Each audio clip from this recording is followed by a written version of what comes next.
जेठानी का आईफोन। गीता की शादी जनकपुर गांव में बबलू से हुई थी। गीता की जेठानी बहुत तेज तर्रार थी। वो अपनी ननद गीता को हर बात पर ताना मारा करती थी। एक दिन की बात है, बबली जेठानी अपनी ननद गीता से कहती है, गीता, आज मेरी शादी की सालगिरह है, मुझे क्या गिफ्ट देगी रे, बोल। तभी गीता अपनी जेठानी से कहती है, दीदी, मैं आपको क्या दे सकती हूँ? मेरे पति तो मेहनत मजदूरी करके गुजारा कर रहे हैं, फिर भी जो बनेगा वो मैं आपको दे दूंगी दीदी। यह सुनकर बबली कहती है, हाँ फिर भी गीता, जरा सोच समझ कर गिफ्ट देना मुझे, क्योंकि बदनामी तो तुम्हारी भी होगी, समझी। थोड़ी देर बाद शाम हो जाती है और बबली अपनी एनिवर्सरी के लिए अपने कमरे में खूब सजावट करती है। बबली की सहेलियां भी आ जाती है और उसके लिए बहुत सारे गिफ्ट लेकर आती है। तभी गीता अपने पति से कहती है, सुनिए जी, मुझे कुछ रुपए दे दीजिए, आज दीदी की एनिवर्सरी है, उन्हें कुछ गिफ्ट दे दो, सभी लोग कुछ न कुछ लेकर आ रहे हैं। गीता की ऐसी बात सुनकर विनोद उससे कहता है, अरे गीता, तुम तो जानती हो मैं बहुत ही मेहनत मजदूरी से अपना पेट पाल रहा हूँ। बबली को तो दिखावे का काफी शौक है, जबकि उसका पति भी मजदूरी करता है, लेकिन फिर भी वो उसका कुछ भी कहना नहीं मानती और हर समय बेफिजूली का खर्चा करती रहती है। फिर भी हमें कुछ ना कुछ तो देना पड़ेगा ना। मैं काम करती हूँ जी, मैं अपनी वो साड़ी गिफ्ट कर देती हूँ जो आपने मुझे दिलाई थी। अरे, वो साड़ी तो मैं तुम्हारे लिए लेकर आया था गीता, तुम उसे क्यों दे रही हो? आखिर घर में ही गिफ्ट देने की क्या जरूरत है? अगर मैंने उन्हें कोई गिफ्ट नहीं दिया तो वो मेरा मजाक बनाएंगी जी, बाद में मुझे बहुत ताने भी देंगी, इसलिए मुझे उन्हें कुछ ना कुछ गिफ्ट तो देना ही पड़ेगा। गीता अपनी साड़ी को गिफ्ट में पैक कर देती है और बबली के घर जाती है। तभी बबली कहती है, आ गई गीता, अरे आज तो ननद जी गिफ्ट लाई है, thank you Geeta for this gift.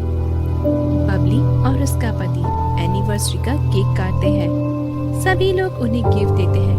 Babli का पति भी उसे बहुत अच्छा गिफ्ट देता है और कहता है, बबली, ये तुम्हारे लिए है, इसे खोलकर देखो। देखो गीता, चूमती रह जाओगी। देखो देखो डार्लिंग। बबली उस गिफ्ट को खोलकर देखती है और खुशी से कहती है, ओह वाओ, आईफोन 11 आपने मुझे दिया है, wow, thank you so much, I love you. मुझे बहुत पसंद आया ये गिफ्ट, मुझे कब से आईफोन 11 चाहिए था, आपने तो मेरी सारी तमन्ना पूरी कर दी, I love you so much. सभी लोग बबली का आईफोन देखकर उसके पति की तारीफ करते हैं। गीता भी अपना गिफ्ट देती है। दीदी, ये हमारी तरफ से। बबली गीता का गिफ्ट खोलती है और गुस्से में कहती है, ये क्या बबली, तुम्हारी पुरानी साड़ी यही मिली थी तुम्हें देने के लिए?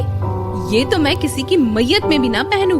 कम से कम गीता, ये तो देख लिया करो कि कैसे लोगों को गिफ्ट कर रही हो, देने से पहले कुछ सोच तो लिया होता। तुम्हारी पुरानी साड़ी तुमने मुझे एनिवर्सरी पे गिफ्ट की, oh shame on you. Geeta Babli की खूब इंसल्ट करती है। सबके सामने गीता रोकर अपने कमरे में चली जाती है।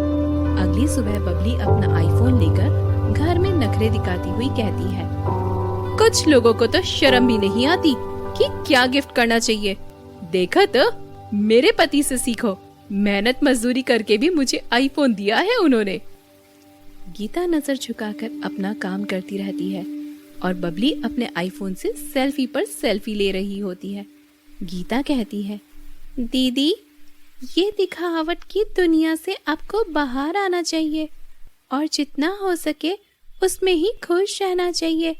ये फोन तो मैं भी ले सकती हूँ, लेकिन मेरे पति मेहनत से घर चलाते हैं, मुझे उनके पैसों की कीमत पता है, लेकिन आप बिल्कुल ऐसा नहीं सोचती। जबकि आपके पति भी मजदूरी करते हैं दीदी। यह सुनकर बबली गीता से कहती है, गंवार कहीं की, आजकल तो यह फैशन में है। अगर हाथ में आईफोन हो तो सब लोग मुझे पैसे वाला समझेंगे और मेरी इज्जत करेंगे। तू क्या जाने फोन के बारे में, तेरी तो शक्ल भी नहीं है इस फोन के लायक। ये कहकर बबली अपने कमरे में चली जाती है। ऐसे ही कुछ महीने बीतने के बाद भी बबली का पागलपन ठीक नहीं हुआ। अब तो वह हर समय आईफोन लेकर फोटो खींचती रहती और गीता को खूब चिढ़ाती। एक दिन की बात है, बबली महारानी की तरह बैठी हुई थी। गीता घर में पोछा लगा रही थी। तभी कोई दरवाजे पर आकर कहता है, अरे ये मिस्टर सोनू का घर है क्या? बबली बड़ी खुशी से उछलती हुई कहती है, हाँ जी, यही मिस्टर सोनू का घर है और मैं उनकी पत्नी हूँ। बोलिए क्या काम था? मैं फाइनेंस कंपनी से आया हूँ। आपके पति ने फाइनेंस पर एक आईफोन लिया था जिसकी किश्त उन्होंने अभी तक नहीं दी, इसलिए मैं वो फोन लेने के लिए आया हूँ। लेकिन ये फोन तो मेरे पति ने मुझे दिया है, मैं किसी को नहीं देने वाली अपना आईफोन। मैडम, आपको अगर इतना ही आईफोन का शौक है तो मार्केट में जाकर उसे पूरे पैसे देकर खरीद सकती है। अभी तक आपके पति ने इसकी एक किश्त भी नहीं दी है। जब औकात नहीं है लेने की तो फिर ऐसे फोन लेते ही क्यों है जो बाद में हमें परेशान करते हैं। इधर लाओ फोन। वो यह फोन लेकर चला जाता है। सभी लोग बबली पर बहुत हंसते हैं। वो दरवाजा बंद कर लेती है और अपने पति को उल्टा सीधा कहने लगती है। तभी गीता अपनी ननद से कहती है, दीदी आपकी खुशी के खातिर ही भाई साहब ने यह कदम उठाया। ना आप उनसे इस प्रकार की कोई चीज मांगती और ना ही कोई अपने दरवाजे पर आता। हमें अपने शौक पूरे करने का अधिकार है, लेकिन जो शौक हमें इज्जत बेचकर मिले उससे कभी नहीं करना चाहिए दीदी। इज्जत तो गरीब का सबसे बड़ा कहना है। बबली को गीता की बात समझ में आती है और वह उससे माफी मांगकर कहती है, गीता तुम ठीक कह रही हो। मैंने ही उन्हें यह गिफ्ट लाने को कहा था, लेकिन मुझे नहीं पता था कि ये मेरी इतनी बेइज्जती कर देगा। मैंने दिखावे में आकर अपने पैरों पर खुद ही कुल्हाड़ी मार ली और तुम्हारा दिल भी दुखाया। मुझे माफ कर दो गीता। गीता अपनी जेठानी को माफ कर देती है। सुबह का भूला अगर शाम को घर आ जाए तो उसे भूला नहीं कहते दीदी। तो दोस्तों, ये कहानी आपको कैसी लगी?